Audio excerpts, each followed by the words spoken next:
পরম আরাধ্য দয়ালের শ্রীচরণে আমার সহস্রকোটি প্রণিপাত নিবেদন করি। তৎসহ জগৎমাতা শ্রী শ্রী বড়মা ও পরম পূজ্যপাদ শ্রী শ্রী বরদার শ্রীচরণেও জানাই আমার অনুরূপ প্রণাম। সকল দাদা ও মায়েদের আমার আরও একবার ভক্তিপূর্ণ জয়গুরু ও প্রণাম। আজ 10ই শ্রাবণ। শ্রী শ্রী বড়মার জন্ম মাসের 3 ভাগের 1 ভাগ রাস্তা কিন্তু আমরা এগিয়ে এসেছি, অতিক্রম করেছি এই 1 ভাগ রাস্তা, এখনো বাকি 2 ভাগ। তাই আমাদের অতি প্রিয়, অতি প্রতীক্ষিত শ্রী শ্রী বড়মার এই জন্ম মাস শুভ শ্রাবণ মাসে কিছু নিবেদন থাকে প্রতিদিনই মায়ের সম্পর্কে। আজকের ইষ্ট আলোচনায় থাকবে জগন্ময়ী জগৎজননী শ্রী শ্রী বড়মা। পুরুষোত্তম পৃথিবীতে এলে সবকিছুই পরিপূর্ণ করেন। তাকে গ্রহণ করে তার মনোমত চলনায় অভ্যস্ত হলে মানুষের শারীরিক, মানসিক, আধ্যাত্মিক প্রয়োজনগুলো যথাযথভাবে তো মেটেই, সেই সাথে সর্বতোভাবে পরিপূরিত হয় তাদের প্রতি পদক্ষেপের সঠিক নিয়ামক শ্রেষ্ঠ দিগদর্শকের প্রয়োজনীয়তা। আদর্শ পুরুষ হিসাবে তিনি স্বমহিমায় দীপ্তিমান্ত হয়েই থাকেন, সেই সঙ্গে আদর্শ নারী হিসাবে পৃথিবীর সামনে প্রকৃষ্ট দৃষ্টান্ত তুলে ধরতে সাথে করে নিয়ে আসেন তার নিজেরই প্রকৃতি সত্তাকে, নারী সত্তাকে রক্তমাংসে সংকুল করে। আমাদের জীবন সর্বস্ব পরম দয়াল শ্রী শ্রী ঠাকুরের নারী সত্তার রূপায়ণও ঠিক তেমনইভাবেই সার্থক হয়েছে জগৎজননী পরমা প্রকৃতি শ্রী শ্রী বড়মা রূপে। বৈচিত্র্যময় লীলা জীবন শ্রী শ্রী ঠাকুরের। তার ঐশী লীলা শুধু বৈচিত্র্যেই সীমায়িত তা কিন্তু নয়, সুদূর প্রসারী ব্যাপকতা ও গভীরতায় মহিমান্বিত ওই দিব্য জীবনধারার কোনো রকমের মাপকাঠি কেউ রাখতে পারে? সেই সাধ্য কার? তার অপরিমেয় মানব কল্যাণ যজ্ঞের অল্প বিস্তর শরিক অগুন্তি, কিন্তু অহোরাত্র তার পাশে অতন্দ্রভাবে হাজির থেকে তার বিশাল কর্ম মহাসাগরের অবগাহনরত থাকতেন শ্রী শ্রী বড়মা। শ্রী শ্রী ঠাকুরের নারীর নীতি নামক অমৃত পুস্তক তথা আরও অনেক স্থলেই নারীদের চলা বলা করার উপর যেসব সূক্ষ্মাতিসূক্ষ্ম দিক পৃথিবীর নারী সমাজের পাথেয় হিসাবে তার শ্রীমুখ থেকে নিঃসৃত হয়েছে, সেই বলাগুলোর জীবন্ত রূপই শ্রী শ্রী বড়মা।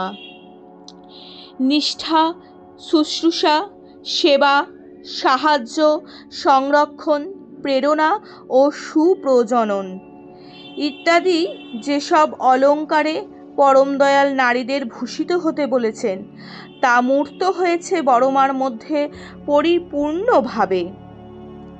শ্রী শ্রী বড়মার প্রতিটি চিন্তা, ভাবনা, কর্ম, তিতিক্ষা, শ্রদ্ধা, জ্ঞান, ভক্তি, সেবা একমাত্র শ্রী শ্রী ঠাকুরকে কেন্দ্র করেই প্রতি মুহূর্তে পরিচালিত হতো। শ্রী শ্রী ঠাকুরের সেবা ও পূজার মাধ্যমে তাকে সদা তুষ্ট রাখা এবং শুধু তারই মনোমত কর্মে ব্যাপৃত থেকে সর্বসত্তা দিয়ে উপলব্ধি করা ছাড়া তার আর কোনো চাহিদা ছিল না। জাগ্রত দিন তার সত্তা, তার মহাপ্রাণ, তার প্রত্যেকটি ইন্দ্রিয় শুধুমাত্র জীবন দেবতার তুষ্টি ও পুষ্টি গঠনের জন্য। জগৎপতির সাথে গাঁটছড়া বাঁধার সাথে সাথেই তাকে ধেয় ও জ্ঞেয় হিসাবে মাথায় ধরে শ্রী শ্রী বড়মার যে ভক্তি ও জীবন চলনা তা মানব সভ্যতার ইতিহাসে প্ল্যাটিনাম অক্ষরে লেখা থাকবেই। কোনো স্তরের ভক্তি ও আপ্রাণতার সরগম বাধা থাকলে পরম প্রিয়র যে কোনো মুহূর্তে প্রয়োজন তৎক্ষণাৎ টের পাওয়া যায়। তা এখনো চর্চার আকর্ষণীয় বিষয়। শ্রী শ্রী ঠাকুরের নিজের জন্য কিছু চাওয়া ছিল না। বাহ্যিকভাবে যা কিছু চেয়েছেন তা একমাত্র আমাদেরই মঙ্গলের জন্য। কারণ মানুষ আপন টাকা পর।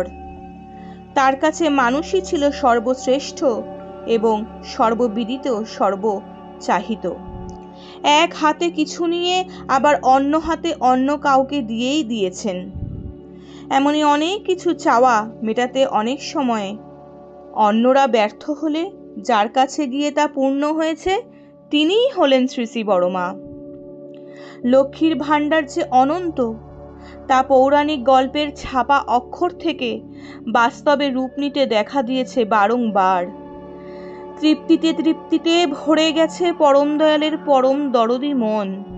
বিভিন্ন সময়ে বিভিন্ন সন্তানের প্রয়োজন মিটতে দেখে পরম দয়ালের কিছু একটা বিশেষ খাবার খেতে ইচ্ছা হলো।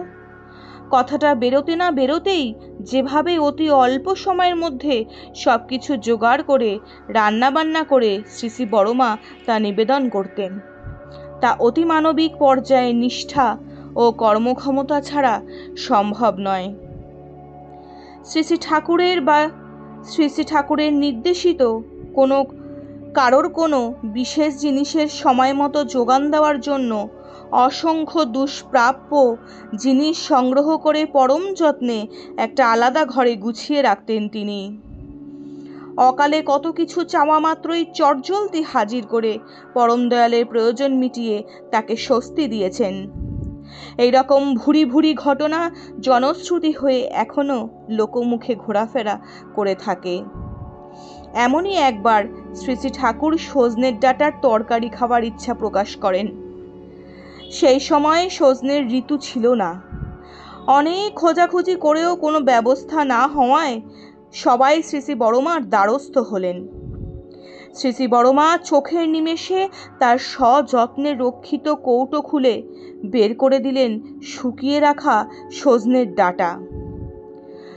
প্রভু সেবার এক অবিস্মরণীয় সদা প্রস্তুতির নমুনা দেখে হতবাক হয়ে গিয়েছিল সেদিন সবাই। শ্রী শ্রী ঠাকুর বলতেন, বড় বউয়ের কাছে যখন যা চাওয়া যায় তাই পাওয়া যায়। পরম দয়াল প্রায়শই কত শত লোককে নানা রোগের টোটকার চিকিৎসা ব্যবস্থা করে দিতেন। ওই চিকিৎসাপত্রের অনেক দুষ্প্রাপ্য উপাদান হন্যে হয়ে খুঁজে খুঁজে না পেয়ে অনেকেই শেষমেশ শ্রী শ্রী বড়মার কাছে দ্বারস্থ হতেন এবং পেয়েও যেতেন। জগৎজননী অন্নপূর্ণার রূপ সবাই নানান সময় নানাভাবেই উপলব্ধি করেছে। আবাল বৃদ্ধ বনিতা সবাই এক সময় না এক সময় তার স্বহস্তে প্রসাদ পেয়ে ধন্য হয়েছে। শ্রী শ্রী ঠাকুরের আশীর্বাদে প্রবৃত্ত হয়ে কেউ যদি অর্ঘ্য সংগ্রহে মাঝপথে আটকা পড়ে যেত, অনেক ক্ষেত্রে পরম দয়াল তাকে লক্ষ্মীমার কাছেই হাত পাততে বলে দিতেন। এই ব্যাপারে কেউ কখনো বিমুখ হয়নি। আশ্রমিক শিশু কিশোর কিশোরীদের অবাধ আনাগোনা তো তার আবাসগৃহের আশেপাশে সারা দিন ধরে লেগেই থাকত। সময়ে অসময়ে তোয়াক্কা না করে তাদের ধর্নার ধরন দেখে মনে হতো দুনিয়ার সব অধিকার ও আবদার তাদের ওখানেই আছে। বেলায় বেলায় এটা সেটা প্রাপ্তি প্রসাদের দলা খাওয়ার সাথে সাথে তাদের শিষ্ট চলনায় অভ্যস্ত করে তোলার শাসন তোষণ এত লোভনীয়ভাবে বলা হতো যে সবাই স্বতঃস্ফূর্তভাবে তাকেই তাদের সব কিছু বলার স্থল বলে ধরে নিয়েছিল। নালিশ, অভিযোগ, প্রয়োজন ইত্যাদি জানানো ছাড়াও নতুন লেখা নাচ, গান, আবৃত্তি বা নাটকের মহড়াও শ্রী শ্রী বড়মার সম্মুখে না করলেই নয়। সে সময়ে যারা কিশোর কিশোরী বয়সের ছিলেন তাদের অনেকের স্মৃতিচারণায় শ্রী শ্রী বড়মার আপনত্ববোধের ও দরদি শাসনের দিকটা প্রকট হয়ে ওঠে। এরকম দু চারটে ঘটনা পরিবেশনা এখানে প্রাসঙ্গিক হবে। বেলা তখন ভর দুপুর, গরমকাল। একটা ডানপিটে ছেলে উঠেছে ফলসা গাছে ফল পাড়তে। খুব সাবধানে উঠেও কিন্তু ঠিক পড়ে গেল সদা সতর্ক শ্রী শ্রী বড়মার নজরে। ফলসা গাছের নিচে গিয়ে দাঁড়ালেন তিনি।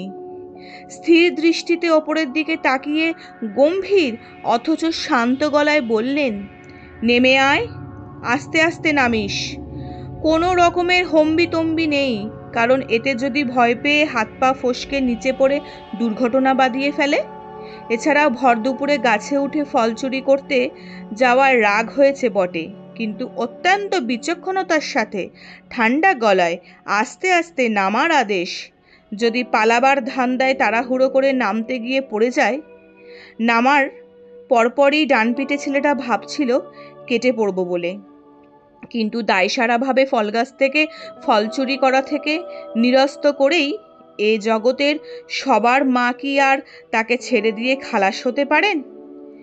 এই মুহূর্তে গাছ থেকে নামিয়েছেন বটে, কিন্তু ছেড়ে দিলেই যে আরও কোনো দুষ্টুমি করে এই নির্জন দুপুরবেলায় বিপদ ডেকে আনবে না, তা কে বলতে পারে। সেজন্যই ছেলেটা তখনই ছাড় পেল না।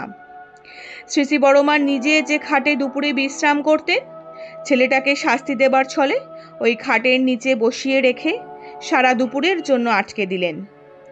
শুধু কি তাই, কিছুক্ষণ পরপরই নিচে উকি দিয়ে লক্ষ্য রাখলেন ছেলেটা যাতে পালিয়ে না যায়।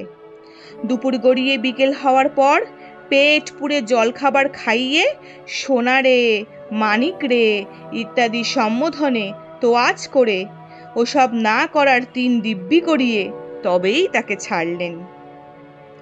আশ্রমিক বাচ্চারা কখনো বা ফল গাছে উঠে ফল গাছের ডাল ভাঙছে, অথবা অপক্ক ফল পেড়ে নষ্ট করেছে, নালিশও হয়ে গেছে যথারীতি তার কাছে। নালিশ শোনা মাত্রই কিন্তু ওই অভিযুক্ত বাচ্চাদের প্রতি প্রতিক্রিয়া দেখাতেন না শ্রী শ্রী বড়মা। অভিযোগকারী চলে গেলে কিছুক্ষণ পর বলতেন, শোনো, ফলগুলো তো তোরাই খাবি যদি তো খামোখা নষ্ট করিস কেন? এমনি ধারায় আরও কত যে সুন্দর স্নেহল অথচ কাব্যকর বিচার হামেশা তার প্রাঙ্গণে নিত্য নতুন হতো, এর সীমা সংখ্যা নেই। একেবারে মোক্ষম দাওয়াইয়ের মতোই ফলপ্রসূ ছিল তা। মাতৃত্ব রসে টইটম্বুর ওই মিঠে কড়া বিচার স্বতঃস্ফূর্ত হয়েই পরবর্তীতে অনেকেই ফল গাছগুলো লক্ষ্য রাখার কাজ নিজেরাই কাজ বলে ভেবে নিয়েছিল।